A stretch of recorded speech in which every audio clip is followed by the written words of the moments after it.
Hi, I'm Ellie Krieger, and you are watching Delmarva Life. I tell you what, I've heard so many things about the wonderful work she does with food. I can't wait, especially if we're talking sweet treats. That's just the way I am, sorry.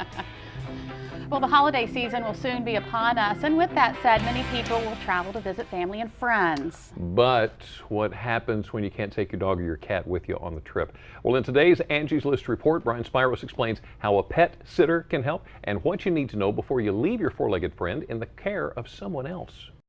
For Peter and Aaron Rusthoven, hiring a pet sitter to come into their home and check on their 3 dogs gives them peace of mind. They know their pets are being well cared for while they're away, all thanks to their pet sitter, Becky. Because in addition to her obviously caring for the dogs, she's also taking a look at the house, bringing in our mail, watering plants, those types of things as well. Plus, they love her.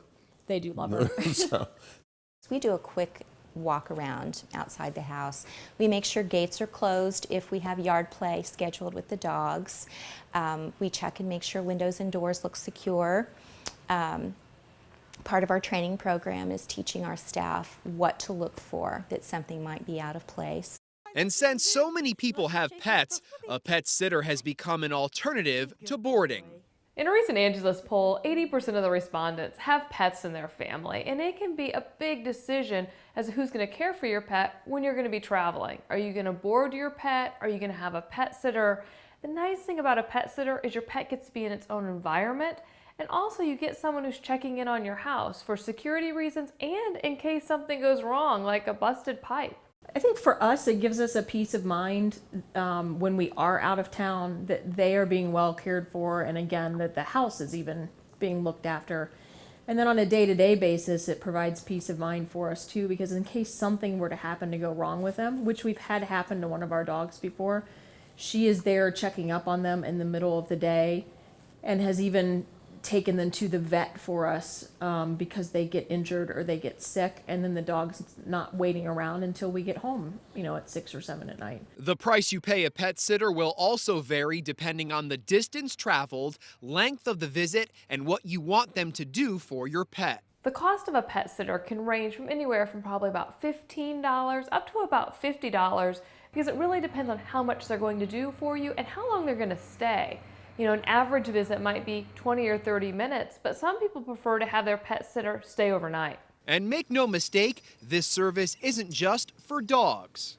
I think cats especially do much better, I think, being at home in their environment where they are definitely going to be most comfortable. Cats tend to bond very closely to their territories and can be stressed quite a bit when they have to leave home, even for routine vet visits. So taking them out of their environment can be difficult for cats. But before you leave your animal with a pet sitter, don't be afraid to have them first interact with your dog or cat. When hiring a pet sitter, first and foremost, you want to know how they get along with your pet. Have them over to your home, watch them interact with your pet, and see how they do. Also, because they're going to be in your home and you're entrusting your pet with them, you want to make sure they're reputable. So be sure that you're actually interviewing the person who's going to be taking care of your pet, and also be sure that they're insured and bonded. And leaving behind as much information as possible is a big help. They should have a questionnaire that they fill out during your intake interview that answers some of the general questions we may encounter, vet of record, emergency vet, how to reach you or a family member when you're out of town, those kinds of things. They should also have a plan in place for how to pay for those expenses if we can't reach the pet owner immediately. All right, now there are some other things that you need to keep in mind when you're hiring a pet sitter. First, find out if the sitter is insured. Go ahead and ask to see a certificate of insurance.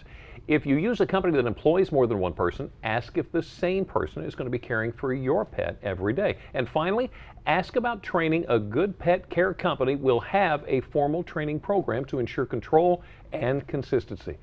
Pretty much goes without saying, anytime you let somebody into your home to do a job, be sure to ask for referrals and references. A lot of questions. Yeah. Well, still to come on Delmarva Life, we speak with the Food Network's Ellie Krieger. Ellie is going to take us on a trip down memory lane. She'll share with us decadent desserts from the past and why she thinks they've stood the test of time. Plus, she's going to tell us how to turn these classics into heart-healthy recipes. Okay, but sometimes you just gotta splurge on the sweets, and that's what we're gonna do a little bit later on when we head to the kitchen, because Lisa is going to share a family favorite, and I can't wait. But first, we've got a seat waiting for you here in the Delmarva Life audience. Be a part of the fun. To book your seat, just visit delmarvalife.com. Click on the Show tab. It's right there on the right side of the page in the Tickets tab under For Our Audience. Or you can just give us a call, 443-880-9116. Delmarva Life. We'll be right back.